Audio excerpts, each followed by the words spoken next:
Muscle memory. This is one of my favorites. You know what muscle memory is.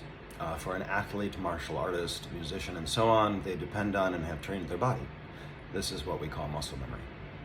They have collaborated with their body mind, so to speak. You see, it thinks and remembers just like you do, only it does so differently. But it's faster at thinking its way than you are thinking its way. It has muscle memory. By the way, it's just easier to advance if you do it this way. That's why we have muscle memory in the first place, but that's not the point. This is. It thinks exactly the same way you do, but it does its thing with everything in the body. Yes, I deviated here. I didn't say its body. I said the body. All at the same time. Just like you think thoughts. Just like you, it has its own awareness. It is not what it is aware of.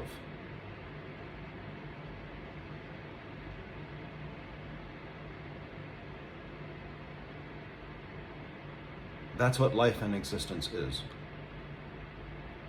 You see, we need to establish that first, otherwise the rest of the argument doesn't follow.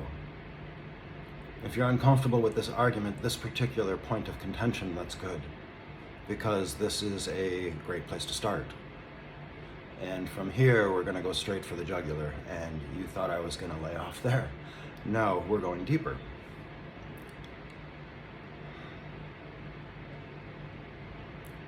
Can you feel it? Sounds like Yoda. Sense that awareness, do you? That's your consciousness. Isn't it cool when you're reading writing that thinks like you do? It too is aware.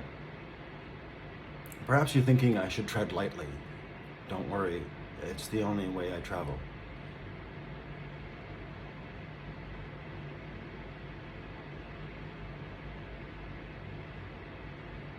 Come on, it was one of your thoughts. Anyway, back to you. Here's the kicker. You don't get to keep it, your awareness, because it exists. The body, with its own awareness too, it exists. It's not yours. Neither of them are yours.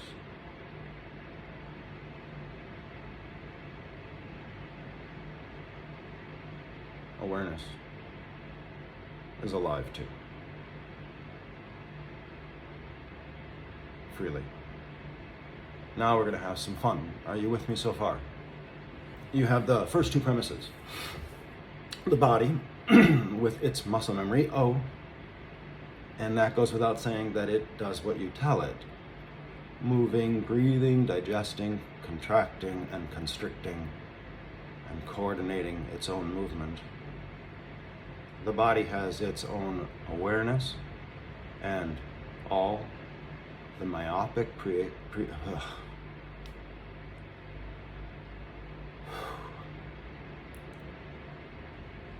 The body has its own awareness, and all the myopic preoccupation with itself that comes with it.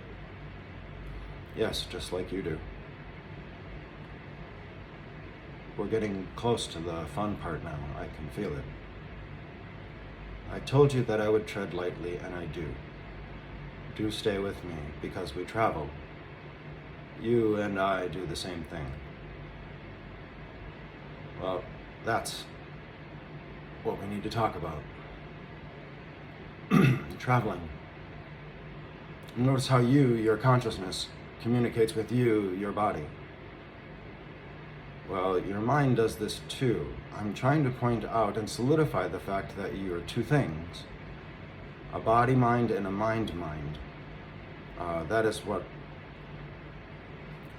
I said that is what you need to see. That is what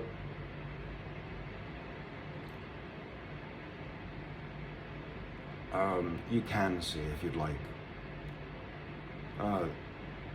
This is what you need to agree upon in order to get this traveler perspective. This is what never changes. The other two exist, and all along, that's what you were afraid of losing.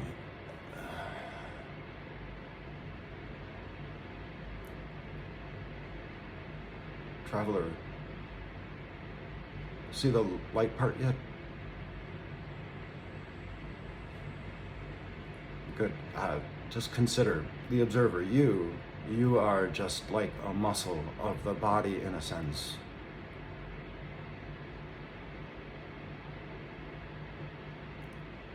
You receive communication, but you decide. Ever have a muscle cramp? Muscles communicate back. So yeah, the body communicates to itself. No one said that they were ever totally separate. They just need to think that they are. And you know this. Well, you, the mind, it does the same thing. Yes, it does. Yes, it does. Yes, it does. You see, thoughts must live in order for thinking to occur. Otherwise, it wouldn't work, because it would be too much work. That's what thinking is. It's considering. Considering is thinking, and this is the observer, the one aware of all thinking. This is you. It doesn't die, but it can change. Yeah, this is it. This is the fun part. We finally get to do it. This is what we've been building for all along. Because you, the observer, you can think of yourself as a thought that is alive and thinks, that decides and travels. You can think whatever you want. You exist. Maybe Descartes' back, right? René. I think, therefore I am. Sure.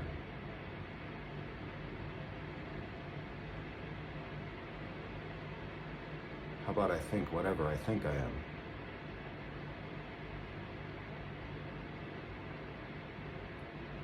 Well, the only way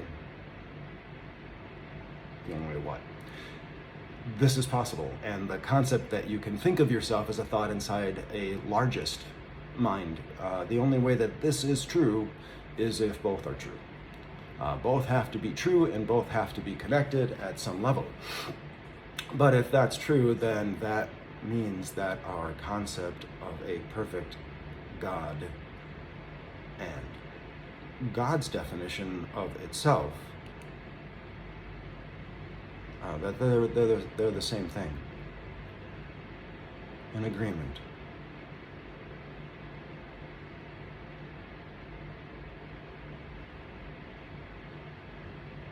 Relinquish your option to change your mind about this agreement. Because it's close.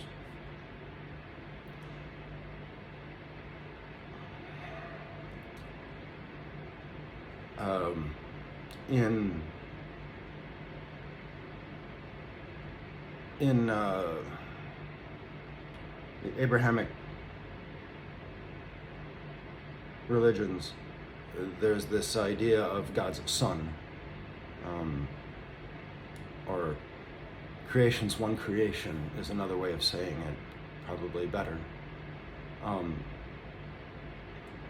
Because we need to explain everything. I'm getting there. We're almost there. Because whatever the son of something means, that's why. But that is what it means, isn't it? Conceptually. This has nothing to do with son, daughter, they, them. No, this one creation of a creator is a duplicate of itself, a mirror image, if you will. I know that still doesn't do it. The image being an exact duplicate of the original.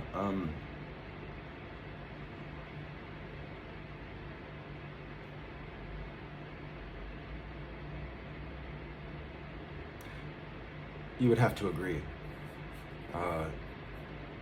It would have to agree. Because being like the original, it would already know this too. That the concept God considers as well?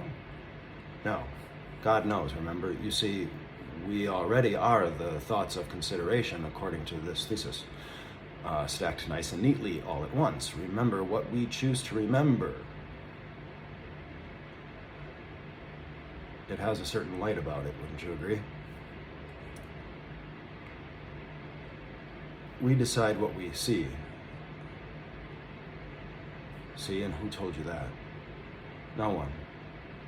That one you already knew because you already agreed. That's your jugular.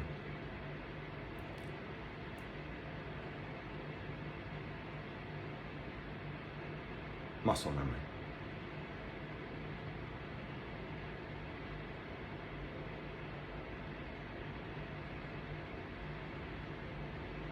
I also like to call it beginner's luck.